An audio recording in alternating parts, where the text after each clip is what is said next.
जय हिंद, जय भारत। एक बार फिर से स्वागत करता हूं मैं आप सभी लोगों का आपके अपने चैनल लोन हेल्प इंडिया में। 1 अप्रैल 2026 से लोन डिफ़ॉल्टर्स के लिए क्या क्या नए रूल्स चेंज किए गए हैं। 1 अप्रैल 2026 से ये सारी गाइडलाइंस लागू होने वाली है। आरबीआई की कौन कौन सी गाइडलाइंस है जिनमें बदलाव किया गया है और ये लागू होगी फाइनेंशियल ईयर को क्लोज करके न्यू फाइनेंशियल ईयर से फ्रॉम 1 अप्रैल। कब से? 1 अप्रैल से ये सारी गाइडलाइंस जो है लागू की जाएगी। वन बाय वन करके जो इनमें से मेन पॉइंट है वो मैं आपको मेंशन करने वाला हूं। तो अगर आप चैनल पे पहली बार आए हैं तो चैनल को सब्सक्राइब कर दीजिए और इस वीडियो को अंत तक ज़रूर देखिएगा। आपको सारी डिटेल्स आज के इसी वीडियो में मिल जाने वाली है। पॉइंट वाइज हम लोग बात करेंगे, जैसे हम लोग हमेशा ही डिस्कस करते हैं पॉइंट वाइज। सबसे जो पहला और इम्पॉर्टेंट पॉइंट है वो है कॉन्टैक्ट लिस्ट कॉल को लेकर। जी हाँ दोस्तों, कॉन्टैक्ट लिस्ट कॉल को लेके एक बहुत ही नई अपडेट देखने के लिए मिली है कि किसी भी तरीके से पहले क्या करते थे ये लोग, जीमेल से डाटा खरीदते थे गूगल से, फिर जो टेलीकॉम कंपनियां हैं जैसे जियो, एयरटेल, उनसे कॉल हिस्ट्री खरीद लेते थे और इस तरीके से कॉन्टैक्ट लिस्ट पे कॉल करने की गंदी तरीके से हरकत करते हैं मोस्ट एनबीएफसी और बैंक्स।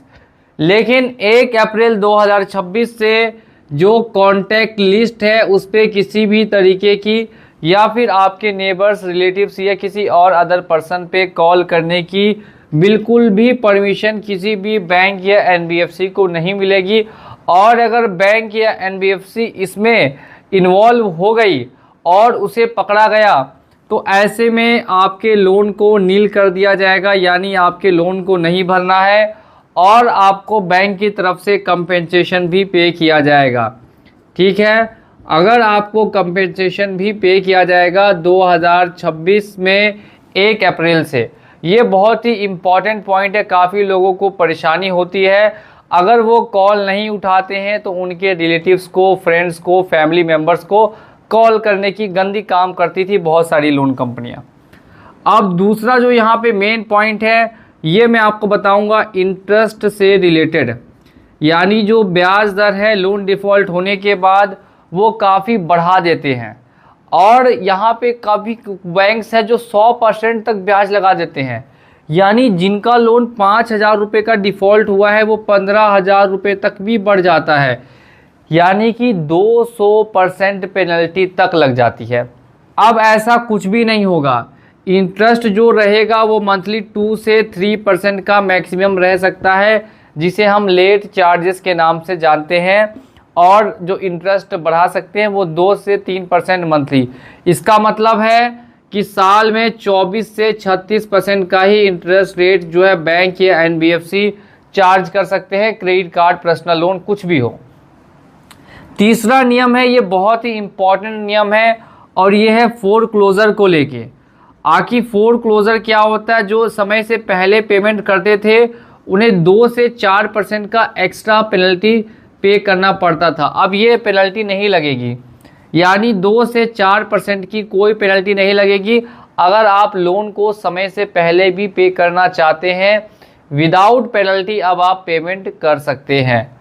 अब नेक्स्ट बात करते हैं विजिट्स को लेकर। अगर कोई भी बैंक अपने एजेंट्स को भेजती है, अपने एजेंट्स को विजिट के लिए भेजती है, तो ऐसे में आप सभी लोग जानते हैं डीआरए लाइसेंस और अथॉरिटी लेटर होना काफ़ी अनिवार्य होता है। अगर ये दोनों चीज़ें उनके पास उपलब्ध भी है, इसके बाद भी अगर किसी तरीके का मिसबिहेव होता है, यानी कि किसी तरीके से मिसबिहेव करते हैं वो रिकवरी एजेंट्स, और अगर उनके पास उपलब्ध नहीं है तब तो कंप्लेन करनी है, और अगर उपलब्ध है उसके बाद भी अगर वो मिसबिहेव कर रहे हैं तो ऐसे में पूरी जिम्मेदारी कौन लेगा? तो पूरी जिम्मेदारी बैंक की होगी। बैंक को ही जो है कंपेंसेट करना पड़ेगा, एजेंट की कोई जिम्मेदारी नहीं होगी। बैंक को कंपेंसेट करना पड़ेगा अपने कस्टमर्स को। सेटलमेंट के रिगार्डिंग काफ़ी लोगों में कन्फ्यूज़न है और ये भी काफ़ी इम्पोर्टेंट पॉइंट है। काफ़ी लोगों से मैंने सुनने के लिए मिला है कि सर सेटलमेंट के बारे में बताइए, क्या 2026 में जो न्यू ईयर स्टार्ट होगा फाइनेंशियल का न्यू ईयर 1 अप्रैल 2026 से, क्या उसमें हम अपने लोन को पहले की तरह सेटलमेंट करा पाएंगे? तो इसका ऑप्शन दोस्तों बिल्कुल ही यस में है। आपका जैसे पहले सेटलमेंट चल रहा था वैसे ही चलेगा। ये सेटलमेंट आज से नहीं चल रहा है, काफ़ी सालों से चल रहा है, तो ये आपको जैसे चलता था वैसे ही चलेगा। एक और यहाँ पे जो मेन पॉइंट है वो ध्यान देने वाली बात ये है, आपके सिबिल में 7 साल तक ही डिफ़ॉल्ट शो होगा।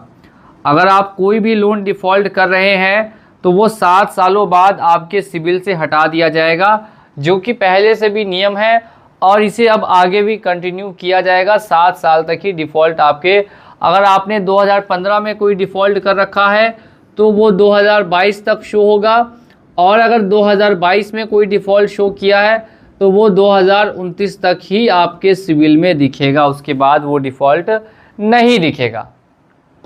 सिबिल को लेके भी अपडेट है, 15 दिनों में सिबिल अपडेट करना है, 15 डेज़ में सिबिल को अपडेट करना इम्पॉर्टेंट है किसी भी सिबिल कंपनी के द्वारा, और बैंकों को भी अपडेट करना पड़ेगा सिबिल अगर किसी का लोन क्लोज्ड है या राइट ऑफ है।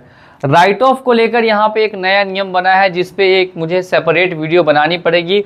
अगर इस वीडियो पे 100 लाइक कंप्लीट होते हैं तो मैं राइट ऑफ पे भी एक सेपरेट वीडियो बनाऊंगा कि राइट ऑफ को लेकर क्या नियम है। वो थोड़ा लंबा नियम है, उसके लिए एक अलग वीडियो बनानी पड़ेगी। तो जल्दी से आप लोग 100 लाइक इस वीडियो पे कंप्लीट कर दें, हम लोग नेक्स्ट वीडियो के साथ बहुत ही जल्दी आएंगे। बहुत बहुत धन्यवाद आप सभी लोगों का वीडियो को देखने के लिए। जय हिंद, जय भारत।